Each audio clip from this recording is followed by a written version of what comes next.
कुछ बात करते हैं पढ़े लिखे नौजवानों की और उनके लिए एक अच्छी खबर है क्योंकि जो बच्चे यूके या कनाडा जाकर तालीम हासिल करना चाहते हैं उनके लिए अच्छे मौके आने वाले हैं। एक बरतानवी डेलीगेशन जो कि पाकिस्तान के दौरे पर है, जिसमें बरतानिया के मशहूर जामियात के नुमाइंदे शामिल हैं। अब ये वफ्द पाकिस्तान में क्यों है, क्या काम करेगा, ये हम आपको बताते हैं। हायर एजुकेशन कमीशन पाकिस्तान के चेयरपर्सन डॉक्टर मुख्तार अहमद इस वक्त हमें ज्वाइन कर चुके हैं। अस्सलाम वालेकुम डॉक्टर साहब। जी अस्सलाम वालेकुम जी। डॉक्टर साहब बहुत शुक्रिया आपके वक्त के लिए। बताइएगा, मैंने तो बच्चों को खुशखबरी सुना दी है क्योंकि आपको पता है आजकल हर बच्चे की ख्वाहिश है ये कि उसको बाहर जाके पढ़ने का मौका मिले, लेकिन उसे कोई गाइड नहीं करता, उसको रास्ता समझ नहीं आता, उसके लिए कौन सी जगह बेहतर है उसको नहीं पता चलता।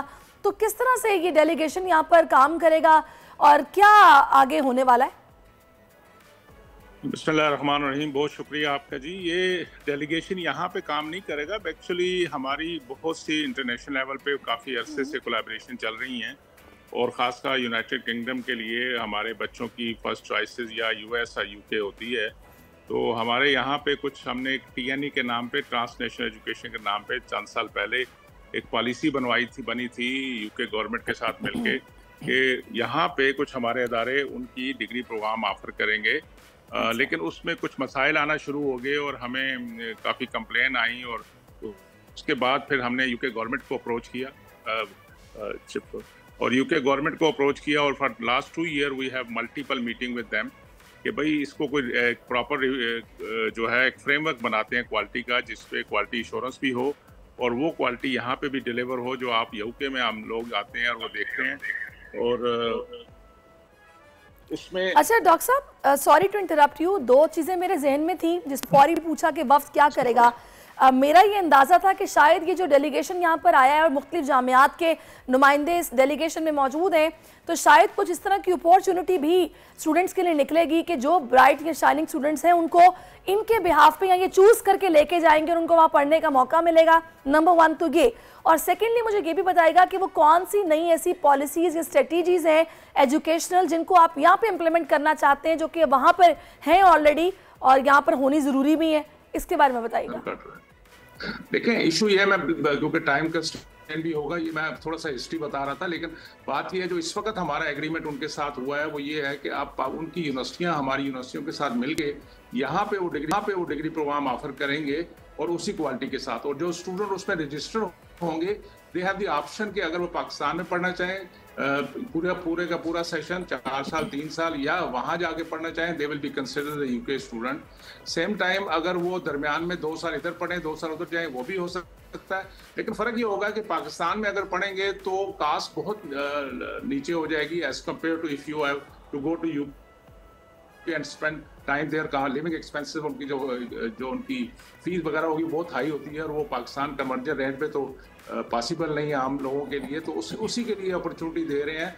और बुनियादी मकसद भी ये है कि हम उनके साथ इंस्टीट्यूशन टू इंस्टीट्यूशन इंटरेक्शन बढ़ाएं ताकि उससे ऊपर बढ़ के हम सिर्फ ये डिग्री प्रोग्राम या ऑफर ना हो बल्कि हम जॉइंट रिसर्च कर सकें, इशूज़ को सॉल्व कर सकें।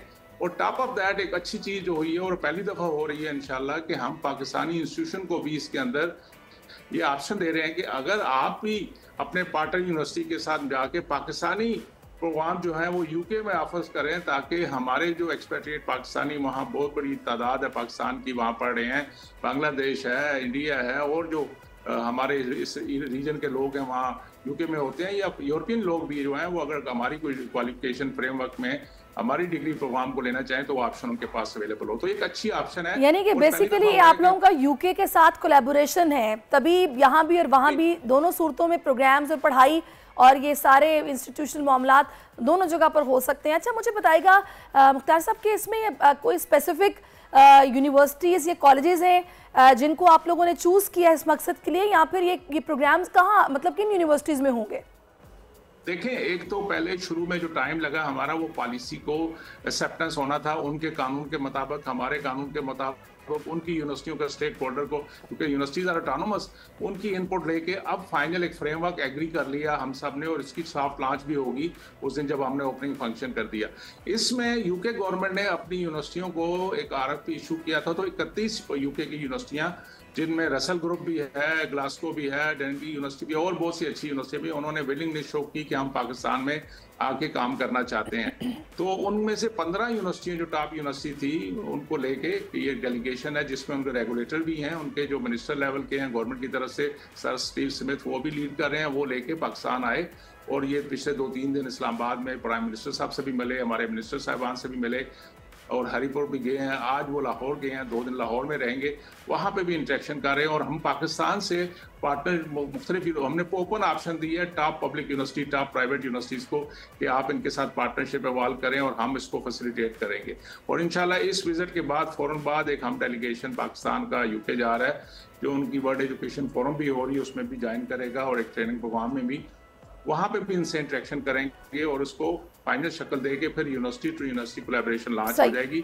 हमारा प्लान ये है कि आने वाला फॉल सेमेस्टर जो इंशाल्लाह इससे एक टेंजेबल प्रोग्राम हो। और अभी कुछ यूनिवर्सिटियों ने पाकिस्तान में ऑफशोर अपने कैंपस भी लॉन्च करने के लिए हमसे इजाज़त मांगी हुई है।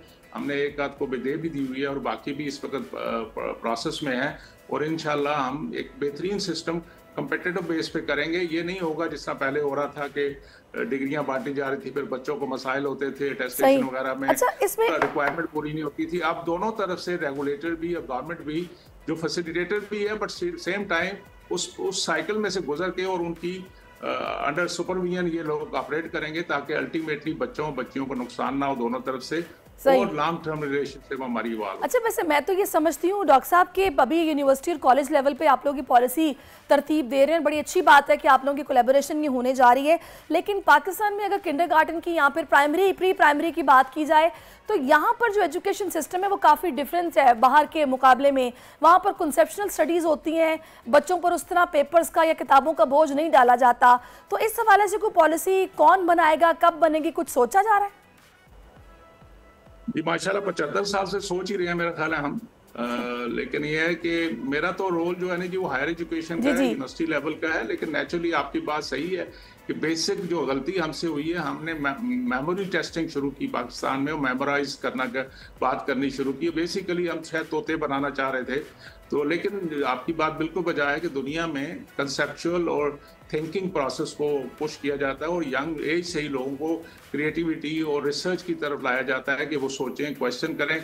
हमारे यहाँ तो टीचर माइंड करते हैं अगर सवाल करे स्टूडेंट तो, लेकिन अल्हम्दुलिल्लाह वो चीजें अब पास है। लेकिन अब इस वक्त जो टेक्नोलॉजी की बेस पे इतनी विजिबिलिटी हो गई है तो हमारे पास भी कोई और चॉइस। बिल्कुल आप सही कह रहे हैं। अच्छा डॉक्टर साहब, एक बात और जो कि मेरे जहन में है, मुझे बताएगा कि अब मैं ये भी देख रही हूँ कि बाहर के ममालिक में अब ये कैम्ब्रिज का रुझान जो है वो काफ़ी कम हो गया है। बच्चे अब ए लेवल्स कुछ ममालिक में तो है, लेकिन अगर बाहर देखा जाए तो अब काफ़ी चीज़ें तब्दील हो चुकी हैं। IGCSE आ गया है, PSN एडेक्सल आ गया है। अब आपको पता है कोर एग्जाम, एक्सटेंडेड एग्जाम देकर स्कोर्स को ठीक करने की एक फैसिलिटी दे दी गई है। तो ये जो निज़ाम है ये यहाँ पे कब आएगा, या फिर इसको प्रॉपरली राइज किए जाने का सोचा जा रहा है या नहीं? देखिए, मैं आपको बड़ी ब्लंटली एक चीज़ बताऊं कि हर एक निज़ाम जो होता है उसकी प्रोज भी होती है, कॉन्स भी होती है, ठीक है। हमारा सबसे अच्छा, अब हमें अपना इंडिजिनस निज़ाम को बेहतर करना चाहिए, बजाय हम दूसरे के मुंह सुरख देके अपने मुंह पे चपेड़े मारने शुरू कर दें। जो जहाँ तक ए लेवल ओ लेवल की बात है, पाकिस्तान में ऑप्शन है, पाकिस्तान से लोग करते भी हैं, लेकिन उसमें बेसिक डिफरेंस वही है जो आपने कहा था कि यहाँ पे जो ओ लेवल ए लेवल की एजुकेशन है वो उसमें कंसेप्चुअल चीज़ें, क्लैरिटी और थिंकिंग प्रोसेस को और क्रिएटिविटी को पुश किया जाता है और मेमोराइजेशन की तरफ फोकस नहीं होता। ये चीज़ें अगर हम भी अपने सिस्टम में ले आए तो हमें शायद ज़रूरत ना पड़े उसकी। जो दूसरा बड़ा नंबर है ना, जो आजकल बड़ा पब्लिसाइज भी हो रहा है कि बहुत से इतने बंदे पाकिस्तान से ओ लेवल ए लेवल कर रहे हैं, वो सिर्फ इसलिए कर रहे हैं, मेजॉरिटी, बाकी रियल सेंस में भी हो रहा है। कुछ लोगों का सिर्फ ये होता है कि अच्छे ग्रेड आ गए तो हमें आराम से बाहर जाने का एग्जिट मिल जाएगा। और आजकल हर कोई, जो हम मीडिया में भी देख रहे हैं ना, नेगेटिविटी मुल्क में जो हमारे बहुत से लोग खिलाते हैं कि जी पता नहीं पाकिस्तान में अल्लाह माफ़ करे क्या होगा, ऐसी कोई बात नहीं है। और वो आजकल की यूथ जो है ना वो घबरा रही है कि चले ये एक भी आसान तरीका है कि यंग एज में पेरेंट्स कहते हैं बच्चों को ए लेवल ओ लेवल करो और फटाफट अच्छे ग्रेड लो और इस बेस पे आपको, क्योंकि एक मार्केट है, बिजनेस तो बन, एजुकेशन बिल्कुल ऐसा ही बन चुकी है।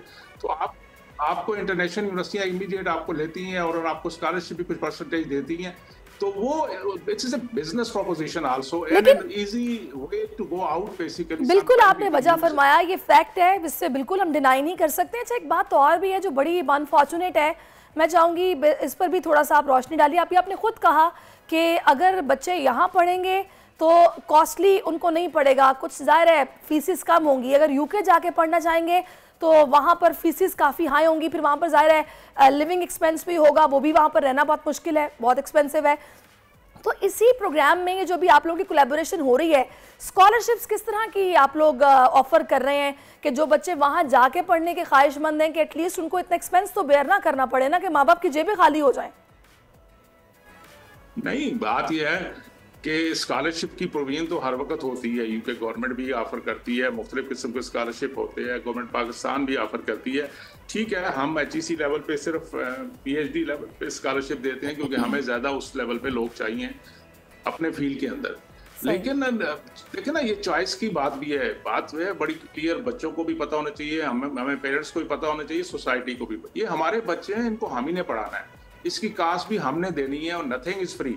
या तो अर्न करो या स्पेंड करो बेसिकली। या तो बच्चे इतने इंटेलिजेंस अपने आप को करें कि अगर स्टेट 7A ग्रेड ले लेते हैं और उनको 80% 100% स्कॉलरशिप भी बाहर ऑफर होता है, तो आए स्कॉलरशिप वो भी ले।